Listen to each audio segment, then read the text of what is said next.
কেউ কোনো ব্যক্তি ফরজ সূরা ফাতিহা না পড়ে তাহলে ফালা সালাতা লাহু মান লাম ইয়াকরা ফাতিহাতাল কিতাব ফালা সালাতা লাহু, একটা হাদিস আছে, যে ব্যক্তি সূরা ফাতিহা পড়ে না তার নামাজই হলো না। ওকে, এই সেন্সে খুব মজবুত দলিল যারা ফরজ বলেছেন। এখন অনেকে প্রশ্ন করেন যে ইমামের পিছনে পড়া লাগবে কিনা। এখন এই হাদিস থেকে দলিল নিয়ে কেউ কেউ বলেছেন ইমামের পিছনেও পড়া লাগবে। আর এই ব্যাপারে তিনটি মত বড় বড় ইমামদের, ওলামাদের। আপনারা জানেন শরীয়তের অনেক বিষয় ইমামদের মধ্যে কিছু ইখতিলাফ হয়েছে।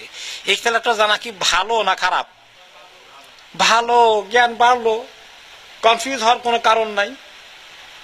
এবং যেগুলো সহিহ রিওয়ায়াতে আসে, দাঈফ হাদিস হলে দরকার নাই, কিন্তু সহিহ হাদিস যদি পাওয়া যায় সেই জ্ঞান অর্জন করা দিনের পর দিন, এটা আমাদের জন্য রব্বি জিদনি ইলমা দোয়া করেছে, সেই বরকতে আসছে। কেউ যদি মনে করেন বাবা এতগুলো শুনে দরকার নেই, খামাখা ঝামেলা পড়বা, ওই একটা শিখছো ওটার মধ্যে এমনি পড়ে থাকো, এটা কি ভালো বুদ্ধি নাকি? আমল করবেন যেটা ঠিক আছে, আপনি আর একটু জানলেন, যারার মধ্যে জ্ঞান প্রসারিত হয়। কোরআনে পাকে আল্লাহ তাআলা বলেছেন, যাকে আল্লাহ জ্ঞান দিতে চান তার বক্ষটাকে প্রসারিত করে দেন। ইয়াশরাহু সাদরাহু লিল ইসলাম, যাকে আল্লাহ খায়ের দিবেন তাকে আল্লাহ ইসলামের জ্ঞান শোনার জন্য বক্ষটাকে উন্মুক্ত করে দেন।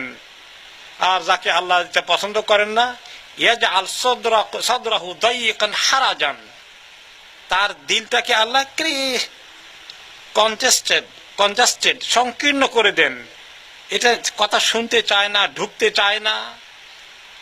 তো আমরা জ্ঞান শোনার জন্য, বেশি করে শিখার জন্য মনটাকে, দিলটাকে বড় করি, ঠিক আছে? তাহলে ইমামের পিছনে পড়লে কেউ কেউ বলছেন সেটাও পড়তে হবে।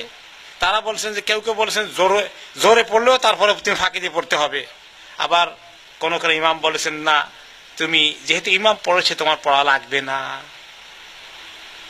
আর 3 নম্বর হলো, যখন ইমাম জোরে পড়ে, তো ইমাম তো পড়ছেই, তখন তো লাগবেই না, আপনার কাজ হয়ে গেছে। আর ইমাম যখন আস্তে পড়ে, এই মাগরিবের 3 নম্বর রাকাতে ইমাম ফাতিহা আস্তে পড়েছেন, তখন তো আপনি শুনেন নাই, তখন পড়া উচিত। এই মতটাকে অনেক ইমাম পছন্দনীয় মনে করেছেন। সবগুলোর পিছনে কিছু যুক্তি এবং দলিল আছে, যেটা আপনি ফলো করবেন, নামাজ হয়ে যাবে।